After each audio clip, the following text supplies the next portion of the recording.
Hello everyone, आप सभी का स्वागत है आइडियल क्लासेस के इस ऑनलाइन प्लेटफॉर्म पर। और जो लोग यूट्यूब पर क्लास ले रहे हैं उन सभी का स्वागत है ज्योति मेमोरियल क्लासेस पर। और जैसा कि आप सभी को पता है कि आज की क्लास में हम क्लास 9 से रिलेटेड सीबीएसई बोर्ड का एक चैप्टर है आपका लाइंस एंड एंगल्स, इसके बारे में डिस्कस करेंगे और एक्सरसाइज को भी कंप्लीट करेंगे। ठीक है, तो लाइंस एंड एंगल्स की बात करते हैं तो सबसे पहले हम यही चीज़ समझ लेते हैं कि भाई रे क्या होता है और कुछ टर्मिनोलॉजी होती है। ठीक है, किसी भी चैप्टर को पढ़ने से पहले कुछ बेसिक नॉलेज आपको रखनी चाहिए होती है, कुछ बेसिक पॉइंट्स होते हैं जिनके बारे में आपको पहले से पता होना चाहिए, right.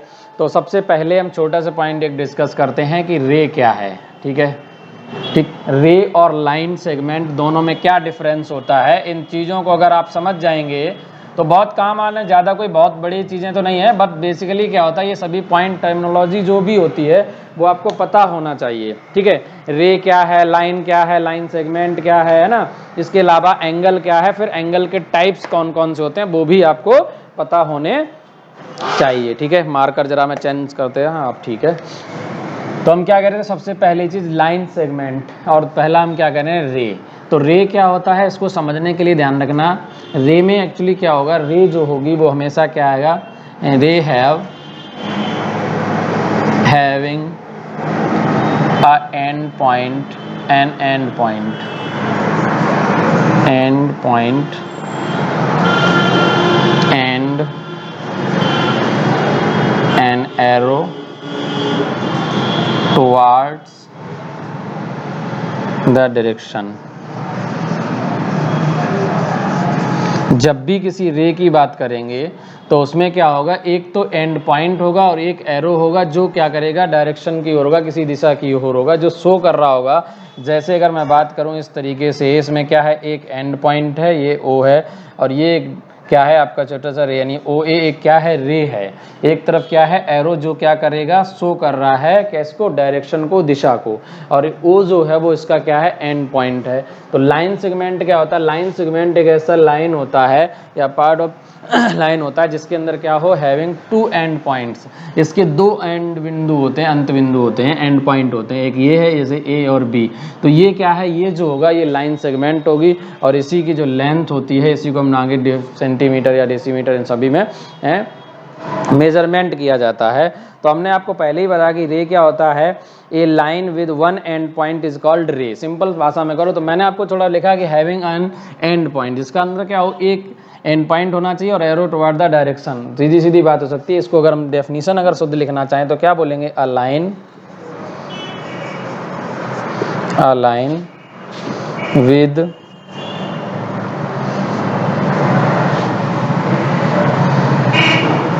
One end point is called a ray। क्या होना चाहिए, जिसका एक अंत बिंदु हो, एक एंड पॉइंट हो, उसे क्या कहते हैं, हम रे कहते हैं। जबकि लाइन सेगमेंट की बात क्या करते हैं तो ये क्या होती है, a line with two end points, ठीक है, two end points is called line segment. उसे हम क्या बोलेंगे, लाइन सेगमेंट कहते हैं। और इस लाइन सेगमेंट को रिप्रेजेंट भी कुछ इस तरीके से किया जाता है, जबकि किसी रे को अगर रिप्रेजेंट करना हो, जैसे ओ ए है तो इसके ऊपर ऐसे एरो लगा दिया जाता है। ओ ए क्या है, एक लाइन सेगमेंट है, सॉरी ओ ए क्या है, एक रे है। जबकि अगर हम देखते हैं कि ए बी क्या है, एक लाइन सेगमेंट है। अच्छा, जस्ट इस बोर्ड पे थोड़ा शेडो सी बन रही है, जब मैं उधर जाता हूँ तो कोई दिक्कत नहीं है। तो ये ए बी क्या है, आपका लाइन सेगमेंट है। इतनी बात क्लियर हो रही है, ठीक है। अब अगर हम कुछ पॉइंट को भी डिस्कस करते हैं, सपोज दैट कभी क्या होता है, इफ दो पॉइंट आते हैं वो भी कोलिनियर पॉइंट्स, और एक होता है non collinear points, non collinear points. Collinear point and non collinear points क्या होते हैं, जरा इनको समझते हैं। मैं बोर्ड से थोड़ा साइड इसलिए एक्चुअली हो जाता हूं ताकि आपको ये क्लियर जो है ना, ये विजिबल हो, यहाँ तक दिखे, क्योंकि जब मैं इस साइड आता हूं तो यहाँ पे थोड़ा चमक बन जाती है और ये वाला पार्ट गायब हो जाता है थोड़ा सा, है ना। एक्चुअली उसकी भी एक लाइट प्रॉब्लम है, आपकी शैडो गायब हो गई है, तो धीरे धीरे ये भी रिजॉल्व कर दिया जाएगा, बिल्कुल घबराने की जरूरत नहीं है। चलो इधर से सही दिख रहा है। कोलिनियर पॉइंट क्या होते हैं? अगर मैं कोलिनियर पॉइंट की बात करें, ये सिंपल भाषा में अगर हिंदी में कहते हैं तो एक रेखीय बिंदु बोलते हैं, या सम बिंदु क्या बोला जाता है ना, जो भी बोलते हैं, फिलहाल वो पॉइंट नहीं है हमारा। कोलिनियर पॉइंट का मतलब क्या होता है? इफ टू और more than two points, sorry 3 और मोर देन 2 और मोर देन 3 भी मतलब मोर देन 2 भी कह सकते हैं, 2 या 2 से अधिक हो। वैसे 2 तो बेसिकली पॉइंट लाइन में होते हैं, तो हम बात कैसे करें 3 से। 3 और more points lie on a line, on a straight line या on a line is called collinear point.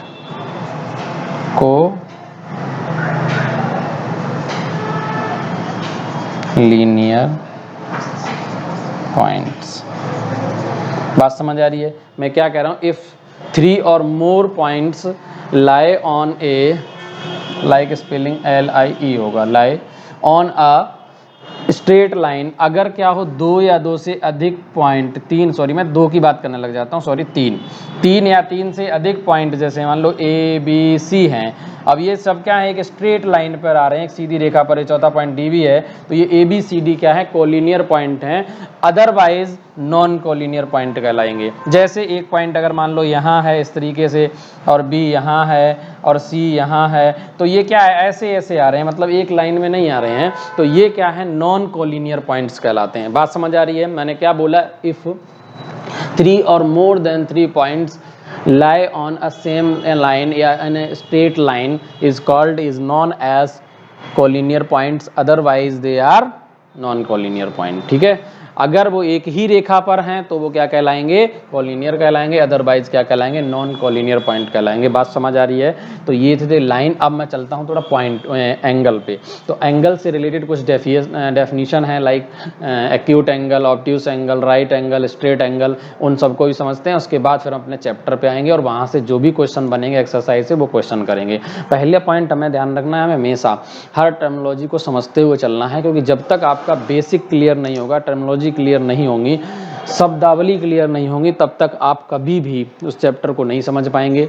रटना एक अलग चीज़ है, डायरेक्ट एक होता तरीका कि सीधा सीधा एक्सरसाइज उठाई जाए, उसको सॉल्व कराना शुरू कर दिया जाए, लेकिन उससे पहले कुछ बेसिक पॉइंट है, अगर वो समझ लिए जाएँ तो हमेशा क्वेश्चन ईजिली सॉल्व किया जा सकता है। और ये पॉइंट आपको नोट भी करने हैं, उनको समझने का प्रयास भी करें। सभी बच्चे फटाफट जो यूट्यूब पर क्लास ले रहे हैं तो वो लोग स्क्रीनशॉट ले लें, अदरवाइज जो लोग ऐप में क्लास ले रहे हैं वो इन पॉइंट्स को नोट करेंगे और नोट सभी बनाते रहेंगे। फिर हम आगे चलते हैं एंगल पे, ठीक है, और एंगल पे बात करेंगे। चलिए फटाफट नोट करो सभी लोग। चलिए अब इनको हम रिमूव करते हैं, उसके बाद फिर आगे चलते हैं। अब हम बात करेंगे टाइप्स ऑफ एंगल्स पे, क्योंकि वो भी एग्जाम का बहुत मोस्ट इंपॉर्टेंट पार्ट है। और उसके बाद फिर हम क्वेश्चन देखेंगे, एक्सरसाइज को देखेंगे, ठीक है। अब हम बात किस पे करेंगे? Types of angles. Types of angles यानी कोणों के प्रकार, जो हिंदी में जिस पे हम बात करते हैं। Number 1 first. अच्छा, अगर हम बात करें टाइप्स ऑफ एंगल्स की, ठीक है ना, तो टाइप्स ऑफ एंगल्स की बात की जाए तो आपके जो सिलेबस के हिसाब से बात करते हैं तो एक्यूट एंगल, ऑब्ट्यूस एंगल, ठीक है, ये जो टाइप हैं ये सीधे से स्ट्रेट एंगल के। लेकिन इससे ज़्यादा जो इम्पोर्टेंट जो आपके एग्जाम में आने वाले हैं वो कई बार आएंगे, linear pair of angles, adjacent angle, vertically opposite angles. इन पे ज़्यादा हमें ध्यान देना है और मैं बता भी दूंगा कहाँ पर ज़्यादा फोकस करना है, ठीक है, क्योंकि वो एग्जाम से सीधा क्वेश्चन बनता है और इन्हें भी थोड़ा पता होना चाहिए, क्योंकि ये चीज़ें तो आप पहले भी पढ़ चुके होंगे। एक्यूट एंगल मुझे नहीं लगता अगर जो 9th क्लास में आ चुका है बच्चा, उससे पहले उसने पहले ना पढ़ा हो, ऐसा संभव नहीं है, पॉसिबिलिटी नहीं है, क्योंकि 8th क्लास में बहुत अच्छे से पढ़ा होगा आपने लाइन एंड एंगल में। नंबर 1 क्या है? एक्यूट एंगल, ठीक है। एक्यूट एंगल का मतलब क्या होता है? अगर हम सिंपल भाषा में कहें, इसे हिंदी में भी मैं लिख दे रहा हूँ ताकि कोई अगर 9th क्लास में हिंदी मीडियम से है तो वो भी समझ जाएगा। न्यून कोण, ठीक है। और मैं ध्यान रखना, लेकिन लिखूंगा बोर्ड पे इंग्लिश में ही, और जो CBSE बोर्ड के हैं उनको लिखने की जरूरत नहीं है हिंदी में न्यून कोण, ठीक है ना। आप सिर्फ अपनी इंग्लिश की टर्मिनोलॉजी पर ध्यान दो, बस इसका मतलब पता होना चाहिए क्या होता है। मतलब अगर सिंपल भाषा में कहें तो क्या होता है? An angle that is less than 90 degree is called an acute angle. बात समझ आ रही है? जिस एंगल का मेजरमेंट क्या हो गया, लेस देन 90 डिग्री, कोई भी ऐसा एंगल जिसकी डिग्री क्या हो यानी 90 डिग्री से कम हो, तो वो क्या कहलाएगा, एक्यूट एंगल कहलाएगा। मैं क्या बोल रहा हूँ, N angle that is less than 90 degree is called an acute angle. आप लिख भी सकते हैं, ठीक है। अब आप सोचो कि सर पूरा काम लिख के देंगे, तो ये पॉसिबल नहीं है। मैं आपको समझाते हुए चल रहा हूँ। जैसे an example, 45 degree less than 90 है, एक्यूट एंगल होगा। 60 डिग्री लेस देन 90 है, 90 से कम है, एक्यूट एंगल होगा। 75 डिग्री लेस देन 90 है, जाहिर सी बात है कौन सा हो गया आपका, एक्यूट एंगल होगा। Is it clear? नेक्स्ट अगर हम टाइप पर बात करें, दूसरे टाइप पर, तो दूसरा टाइप क्या होता है आपका, राइट एंगल। राइट एंगल, ठीक है। राइट एंगल को बोला जाता है समकोण, ठीक है, समकोण, ठीक है। आप लिख भी सकते हैं। समकोण का मतलब क्या हुआ, an angle that is equal to 90 degree is called right angle. बात क्लियर है? An angle that is equal to 90 degree is called an acute angle, sorry right angle. बात समझ आ रही है?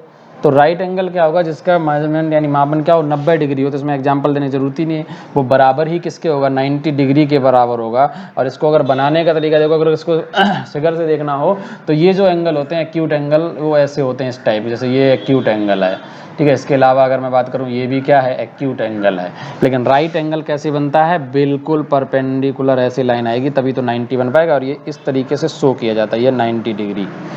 बात समझ आ रही है? ये क्या है, राइट एंगल है। बात समझ आ रही है?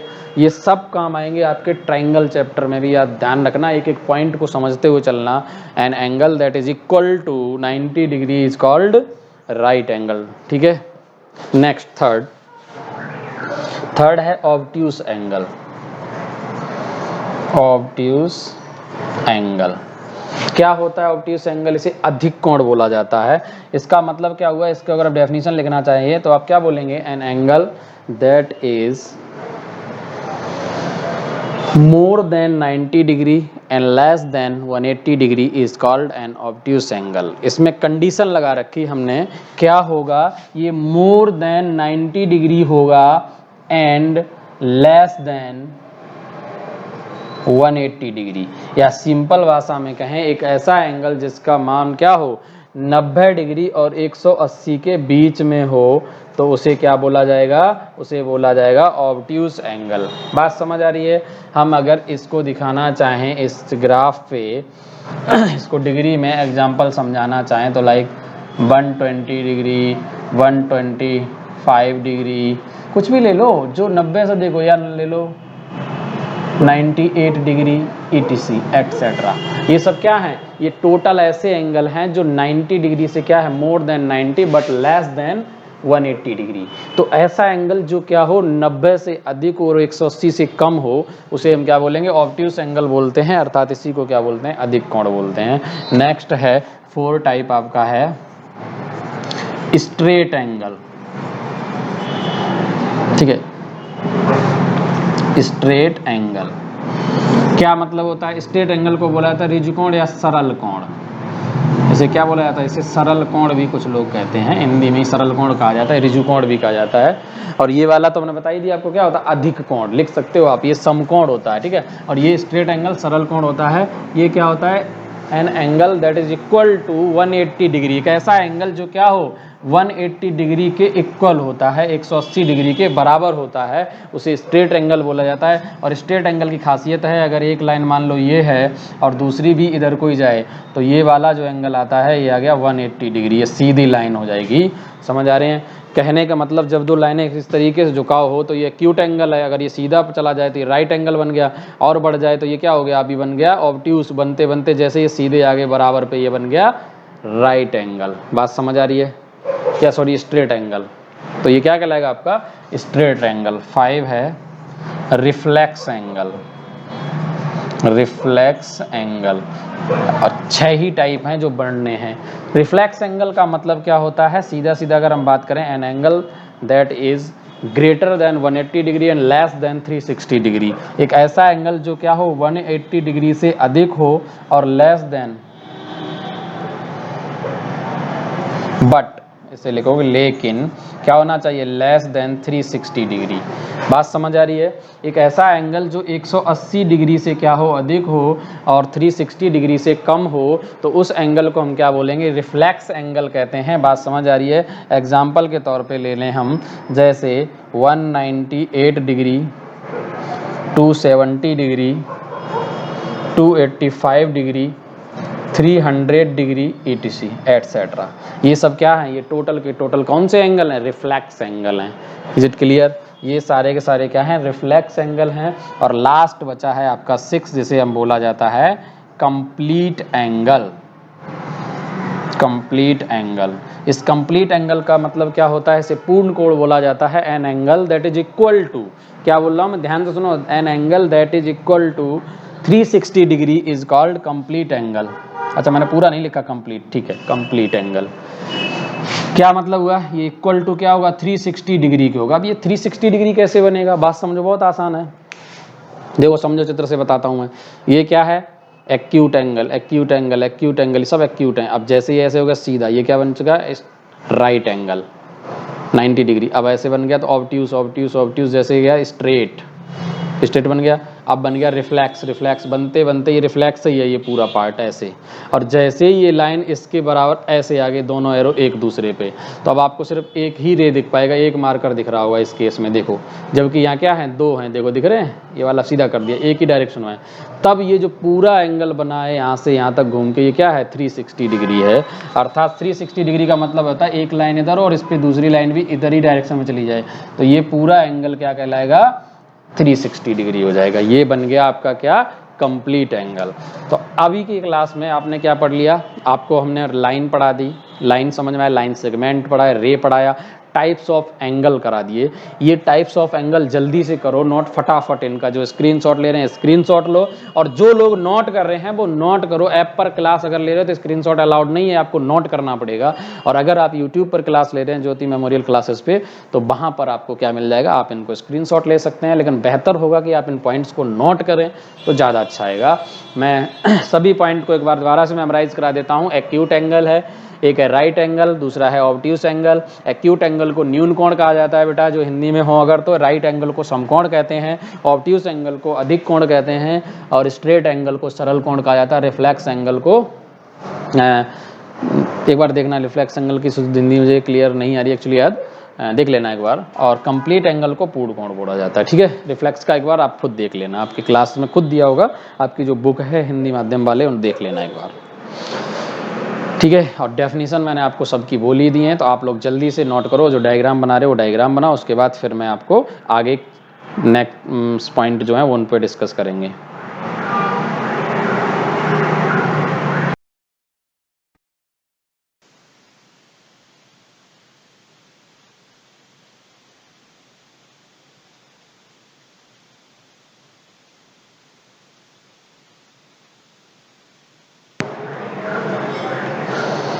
ठीक है, अब आपने यहाँ तक नोट कर लिया, हम थोड़े से आगे चलते हैं। एक्चुअली मैंने माइक ऑफ कर दिया था और फिर ध्यान नहीं दिया, और मैंने बोल दिया कि आगे चलता हूँ, मिटाना भी शुरू कर दिया, लेकिन आप तक आवाज़ नहीं गई होगी। चलिए, तो अब हमने यहाँ तक समझ लिया, पॉइंट सारे समझ लिए, टाइप्स ऑफ एंगल समझ लिए। अब हम आगे चलते हैं। अब आपको क्या समझाना है, कुछ पेयर ऑफ एंगल्स के बारे में थोड़ा बहुत बताना है और वो समझना है, ठीक है। कई बार पेयर में भी जब आते हैं तो सबसे पहले तो हम दो चीज़ों को समझ लेते हैं। एक तो समझते हैं कॉम्प्लीमेंट्री एंगल, कॉम्प्लीमेंट्री एंगल्स। तो जब हम कॉम्प्लीमेंट्री की बात करेंगे तो दूसरे सप्लीमेंट्री एंगल भी पढ़ लेते हैं साथ में ही। सप्लीमेंट्री एंगल्स, ठीक है। कॉम्प्लीमेंट्री एंगल और सप्लीमेंट्री एंगल्स के बारे में पढ़ते हैं। तो कॉम्प्लीमेंट्री एंगल क्या होते हैं और सप्लीमेंट्री एंगल क्या होते हैं, जरा इनको ध्यान से सुनो। अगर आपके पास, हमने क्या बोले, if sum of two angles is equal to 90 degree, they are known as, या they are known as complementary angles. क्या बोल रहा हूँ मैं, पहला पार्ट में ये कह रहा हूँ, पूरी डेफिनेशन आप लोग खुद लिखेंगे। If the sum of two angles, if the sum of two angles is equal to 90 degree, they are known as complementary angles, या they are called complementary angles. Supplementary angle में क्या होता है, if the sum of two angles is equal to 180 degree, तो वो क्या कहलाएंगे, is called supplementary angle. Suppose that example के तौर पे अगर हमने दिया if A equal to 60 degree and B equal to 30 degree. अब मैं आपसे पूछता हूं कि they are complementary angles, A and B are complementary angle, is A and B complementary angle. तो आपको आंसर कैसे देना है, हम क्या करेंगे, sum of angle A and B, यानी A plus B, right. A plus B करेंगे तो ए की वैल्यू 60 डिग्री और बी की वैल्यू 30 डिग्री, दोनों को ऐड करते हैं तो 90 के इक्वल आ गया। सो हम कह सकते हैं, so we can say that angle A and angle B are complementary angles. ये दोनों क्या है, कॉम्प्लीमेंट्री एंगल्स हैं। बात क्लियर हुई। अगर कितनी भी दो कोणों का योग अगर 90 डिग्री के बराबर हो तो उन्हें क्या बोलते हैं हम, कॉम्प्लीमेंट्री, यानी पूरक कोण कहते हैं हिंदी में, और ये होते हैं संपूरक कोण। तो संपूरक कोण क्या होते हैं, जिन दो कोणों के योग अगर क्या हो 180 डिग्री हो तो उन्हें संपूरक कोण कहा जाता है, और जिन दो कोणों का योग क्या हो 90 डिग्री हो तो उन्हें क्या बोला जाता है, उन्हें बोला जाता है पूरक कोण। If the sum of two angles is equal to 90 degree then they are called complementary angle. If the sum of two angles is equal to 180 degree, they are called supplementary angle. Hindi में कहें तो इन्हें क्या कहते हैं, पूरक कोण कहते हैं। यदि दो कोणों का योग अगर 90 डिग्री के बराबर है तो उन्हें पूरक कोण कहते हैं। अगर दो कोणों का योग क्या है 180 डिग्री के बराबर है तो उन्हें क्या कहते हैं, संपूरक कोण कहते हैं। Is it clear.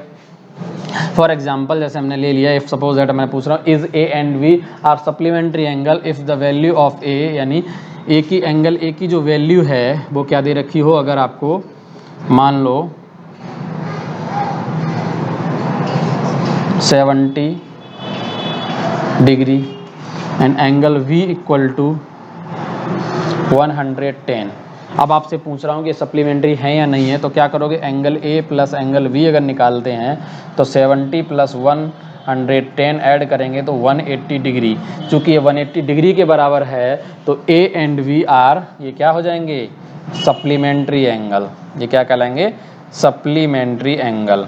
अब इन पे क्वेश्चन कैसे बनेंगे वो आगे मैं कराऊंगा आपको एक्सरसाइज में, ठीक है। ये सप्लीमेंट्री एंगल्स हैं, बात समझ आ रही है, सप्लीमेंट्री एंगल्स। क्लियर है। कैसे पूछा जाएगा, वो पूछ देगा कि supplement angle of angle B, ठीक है, या angle A if A equal to 80 degree. एक वैल्यू देगी, इसका सप्लीमेंट पूछा गया। तो आपको पता है कि सप्लीमेंट्री एंगल जब कब होते हैं, जब उन दो कोणों का योग 180 हो। अगर एक 80 है तो दूसरा कितना होगा, 180 में से माइनस कर दो, निकल आएगा दूसरा। बात क्लियर हुई। बहुत आसान है। अभी एक्सरसाइज पे चलेंगे, पहले आप इन पॉइंट्स को नोट कीजिए, सभी पॉइंट को नोट करेंगे और एक भी पॉइंट आप मिस नहीं करेंगे। ध्यान रखना, अगर ये पॉइंट आपने मिस कर दिए then you can't solve the questions। रट्टाफिकेशन लगा लोगे आप, क्वेश्चन सॉल्व नहीं कर पाओगे। बात समझ आ रही है, फटाफट नोट करो इनको जल्दी से। और यदि आपको ऐसी ही क्लास रेगुलर चाहिए, जो भी यूट्यूब पे क्लास ले रहे हैं, तो आपको आइडियल क्लासेस का ऐप इंस्टॉल करें। वहाँ पर क्लास के कोर्स पब्लिश कर दिए गए हैं, रेगुलर क्लासेस चलती हैं एक एक क्लास के, चाहे आप कंपटीशन में हो चाहे एकेडमिक में हो। और दे आइडियल क्लासेस का group of many teachers which are very experienced and qualified, ठीक है। हर तरह के टीचर यहाँ पर मिलेंगे आपको। जो कई सारे टीचर ऐसे हैं जो क्या करते हैं, कॉम्पिटेटिव एग्जाम के लिए हैं, और कुछ एकेडमिक के लिए भी मिलेंगे। और गाइडेंस जो रहता है वो मेरा खुद का रहता है। मैं आपको खुद वहाँ पर जाके आइडियल क्लासेस में एक एक पॉइंट को देखता हूँ, वेरीफाई करता हूँ, उसके बाद ही क्लास चलती हैं। जो भी क्लास है उससे पहले रिव्यू होता है, उसके बाद क्लास आपके लिए ओपन की जाती है।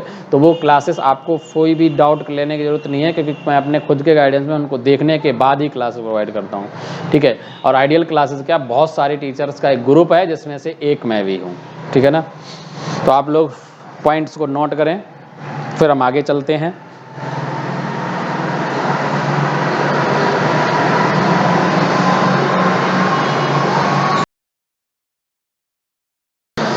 चलिए, अब यहाँ तक आपने नोट किया होगा, आगे चलते हैं।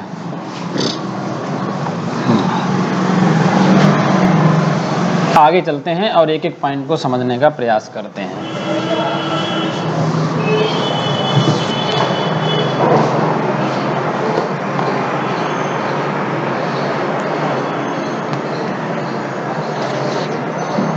अब एक और है, एक पॉइंट समझते हैं, दो साइड। अब पेयर चलते हैं, एडजेसेंट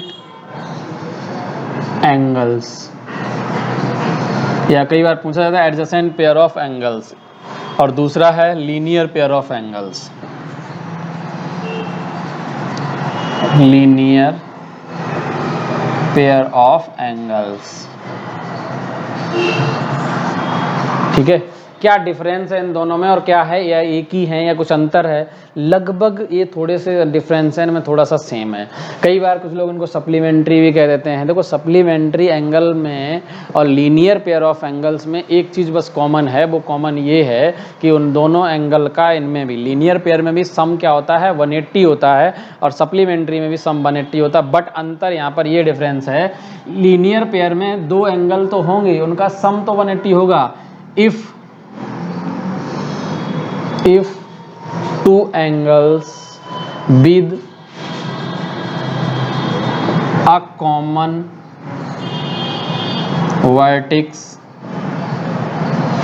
vertex उनका एक कॉमन शीर्ष होगा, एंड a common side,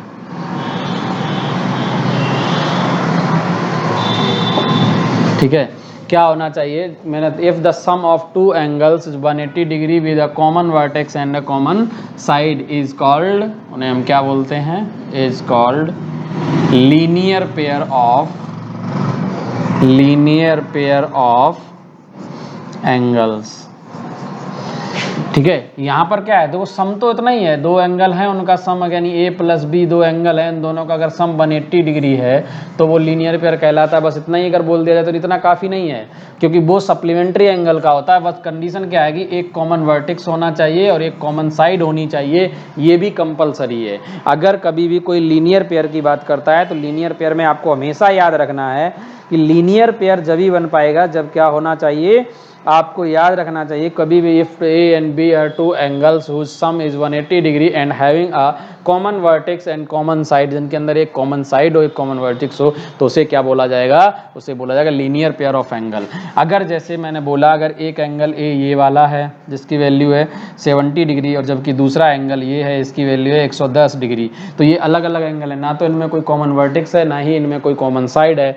तब ये इन दोनों का जब सम करते हैं तो 180 आएगा। इन दोनों का अगर सम करें, मान लो ये ए है और ये बी है, तो ए प्लस बी निकालेंगे तो ये क्या आएगा, 110 प्लस 70 अगर जोड़ते हैं तो 180 आया। क्लियर है भाई, 180 है, तो ये कौन से, ये सप्लीमेंट्री एंगल है। जबकि अगर हम इस केस में ऐसे रखें, मान लो ये एक एंगल है, यहीं पर बना दिया मैंने, और ये वाला एंगल है 70 डिग्री और ये वाला है 110 डिग्री, तो अब मुझे बताओ, इन दोनों का सम भी 180 ही होगा, बट ये दोनों क्या है, एक लाइन में भी होंगे, ये भी सच है, लेकिन इनमें क्या है, एक कॉमन वर्टेक्स है O और एक कॉमन साइड है C। ये मान लो A है, ये B है, तो OC क्या है, एक कॉमन साइड है, दूसरा इनमें एक कॉमन वर्टेक्स है, तब इस केस में ये लीनियर पेयर है, लेकिन ये लीनियर पेयर नहीं है। बात समझ आ रही है? ये वाला जो है ये लीनियर पेयर नहीं है, ये क्या है, सप्लीमेंट्री एंगल है। बताओ बेटा, बात समझ आ रही है? मैंने क्या बोला, इफ द सम ऑफ या दोज एंगल, या if the sum of two angle is 180 degree and having a common vertex and a common side is called linear pair of angles. अगर दो एंगल का सम क्या हो, 180 डिग्री हो, और उनमें एक कॉमन शीर्ष होना चाहिए, एक कॉमन भुजा होनी चाहिए। कॉमन का मतलब होता है उभयनिष्ठ, हिंदी माध्यम में जो हैं, तो हम क्या कह सकते हैं, यदि दो कोणों का योग 180 डिग्री है और उनमें से एक कॉमन शीर्ष है, अर्थात एक उभयनिष्ठ शीर्ष एवं एक उभयनिष्ठ भुजा है, तो उसे लीनियर पेयर ऑफ एंगल्स कहा जाएगा। ये बात समझ आ रही है? अब एडजेसेंट एंगल क्या है, थोड़ा सा ही अंतर है इसमें भी। एडजेसेंट एंगल में बस इतना होगा, एडजेसेंट एंगल क्या होता है, एडजेसेंट पेयर ऑफ एंगल्स क्या होता है, if two angles having a common vertex and common side, लेकिन कंडीशन क्या होगी, जो कॉमन साइड है, ये मान लो ए बी है, तो other two sides are opposite, इसके क्या होंगे, अपोजिट टू कॉमन साइड। यानी अन्य जो दो साइड हैं वो क्या होंगी, इस साइड के अपोजिट में होंगी। एक साइड मान लो ये है, एक साइड ये, एक एंगल ये बन रहा है, दूसरा एंगल ये बन रहा है, तो ये दोनों क्या है, एडजेसेंट एंगल है। इसमें एक कॉमन वर्टेक्स हो गया, लेकिन इसमें क्या है, इसमें सम वाली कंडीशन नहीं है कि सम कितना होना चाहिए, कंपलसरी नहीं है। हमने क्या बोला, if two angles with a common vertex and a common side is known as adjacent angle if other two sides are opposite to common side। क्या कह रहा हूँ मैं, अगर किन्हीं दो कोणों में क्या हो, एक भुजा और एक वर्टेक्स यानी शीर्ष जो है वो क्या होना चाहिए, उभयनिष्ठ हो, और जो अन्य दो भुजाएं हैं वो उभयनिष्ठ भुजा के विपरीत दिशा में होनी चाहिए, विपरीत भुजाओं में होनी चाहिए, तो उसे हम क्या बोलेंगे, एडजेसेंट एंगल कहते हैं। इस केस में ये जो एंगल बन रहा है, angle AOB and angle AOC, लिखने का तरीका ये होता है, AOC या COA लिख सकते हैं इस वाले को। अगर इस एंगल को लिखना हो तो AOB या BOC, यानी जो वर्टेक्स होता है वो क्या रखना पड़ता है, बीच में रखना पड़ता है, बाकी आगे अन्य दो पॉइंट को। तो ये जो बन रहे हैं एंगल, ये क्या है, आपके एडजेसेंट एंगल हैं, जबकि यहाँ वाले केस में ये कौन से एंगल बनेंगे, लीनियर पेयर ऑफ एंगल्स। बात समझ आ रही है, फटाफट ये नोट करो पॉइंट, उसके बाद फिर हम आगे चलेंगे वर्टिकली अपोजिट पे, और फिर सीधे मूव करेंगे अपनी एक्सरसाइज पर, ठीक है। और फिर एक्सरसाइज 6.1 पर चलेंगे और एक एक पॉइंट को समझने का प्रयास करेंगे। जल्दी से नोट करो फटाफट, उसके बाद फिर हम आगे चलते हैं, ठीक है। और ये पॉइंट्स आपके लिए बहुत इंपॉर्टेंट होंगे। उस एक्सरसाइज को सॉल्व करने के लिए आपको लगेगा कि हमारा आधा घंटा लगा दिया सर ने, लेकिन अभी तक बिल्कुल पढ़ा नहीं है, ये कोई एक क्वेश्चन नहीं कराया, लेकिन क्वेश्चन नहीं है, ये पूरे एक्सरसाइज को ध्वस्त करने का ब्रह्मास्त्र है, ठीक है।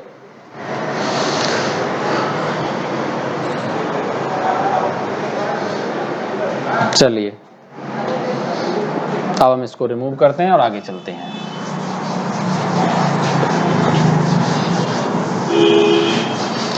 एक ऐसा ब्रह्मास्त्र है जो पूरी एक्सरसाइज को ध्वस्त कर सकता है। अगर आपने अच्छे से ये पॉइंट समझ लिए, पकड़ लिए मजबूती से, तो फिर कुछ भी नहीं छूटेगा आपसे। लास्ट है vertically opposite angle. Vertically opposite angle, vertically opposite angle, ठीक है। क्या होते हैं वर्टिकली अपोजिट एंगल, इन्हें बोलते हैं शायद हिंदी में शीर्षाभिमुख कोण। अब ये क्या होते हैं, हिंदी CBSE बोर्ड वालों को ऊपर से उड़ जाएगी। शीर्षाभिमुख का मतलब होता है शीर्ष के अभिमुख, उसकी मुख की ओर बनने वाले कोण। चलो उसे छोड़ो, गोली मारो, तुम अपने वर्टिकली अपोजिट एंगल्स पे आओ। वर्टिकली अपोजिट क्या मतलब क्या होता है, जैसे दो वर्टिक्स, हमने सपोज दैट टू लाइन आपस में इंटरसेक्ट कर रही हैं। एक लाइन आपकी AB है, if two line intersect each other, जैसे एक लाइन ये काट रही है, दोनों इंटरसेक्ट करती हैं एट पॉइंट O। अगर ऊपर काटती हैं ये दो लाइन है, अगर ये मान लो AB है और ये क्या है CD है, then angle AOB and COD, ये वाला एंगल और ये एंगल वर्टिकली अपोजिट एंगल कहलाएंगे। एंड दूसरे वाले ये पेयर, ये दो पेयर बनते हैं वर्टिकली अपोजिट एंगल्स के। दिख रहे हैं आपको कौन कौन से, मैं क्या कह रहा हूं, if AB and CD at intersect at point O, then angle AOD and BOC are vertically opposite angle। ये वाला एंगल इसके अपोजिट है AOD एंड कौन सा BOC, ये वाला एंगल BOC, ये दोनों। और दूसरे कौन से,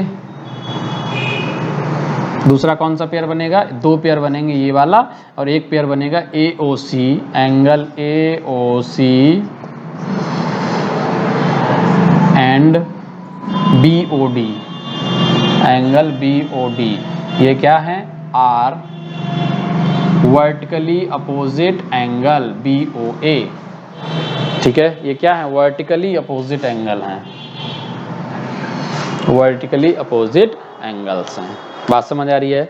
जब भी दो लाइन आपस में इंटरसेक्ट करेंगी, और ये ऐसे क्वेश्चन आएंगे, जैसे लाइन ये वाली इंटरसेक्ट कर रही है ऐसे, तो ये वाला कोण अगर मान लो 70 दिया है और पूछ देगा कि ये X है, ठीक, और ये वाला है Y, और ये लाइन सीधी है, आपको पता है ये लाइन सीधी है, ये वाली लाइन सीधी दे रखी है। अब बच्चे सोचेगा कि ये y की वैल्यू पूछ देगा वो, तो x की वैल्यू कैसे, पहले x कैलकुलेट करोगे, ना भी कैलकुलेट करोगे इसमें तो वैसे भी निकल आएगा क्योंकि ये वाला लीनियर पेयर बन जाएगा। और 70 प्लस अगर हम y कर दें, सीधा सीधा 70 प्लस y करोगे तो 180 के बराबर होगा क्योंकि लीनियर पेयर है। तो y की वैल्यू अगर निकालोगे तो 180 माइनस क्या कर दोगे 70 यानी 110 आ जाएगा। और अगर x पूछा जाए तो क्या तरीका है, x 70 डिग्री और ये x आपस में क्या है वर्टिकली अपोजिट एंगल है, तो x इक्वल टू क्या आ जाएगा 70, यानी ये भी कितना आ जाएगा 70 डिग्री के। लो क्वेश्चन सॉल्व हो गया। और ऐसे क्वेश्चन आपके एक्सरसाइज में मिल जाएंगे। जैसे ही एक्सरसाइज 6.1 स्टार्ट करूंगा आपको ये सब जितने भी मैंने अभी बेसिक पॉइंट बोले हैं, चाहे वो लीनियर पेयर ऑफ एंगल्स बोला हो, चाहे फिर मैंने आपको एडजेसेंट एंगल बोला हो, चाहे आपका एक्यूट एंगल बोला हो, चाहे कोलिनियर पॉइंट्स बोले हों, ये सब पॉइंट्स आपके एक्सरसाइज में यूज होंगे। ठीक है, वर्टिकली अपोजिट एंगल का यूज बहुत ज़्यादा एक्सरसाइज में किया जाएगा। ठीक है, तो इस वीडियो में पहले मैं पूरी की पूरी टर्मिनोलॉजी करा दी मैंने, नेक्स्ट वीडियो में आपको पूरी एक्सरसाइज कराऊंगा और आप खुद भी ट्राई करना इन जितने भी मैंने टर्मिनोलॉजी कराई है इनके आधार पर क्वेश्चन सॉल्व करने की। ओके, बाय बाय, मिलते हैं नेक्स्ट क्लास में।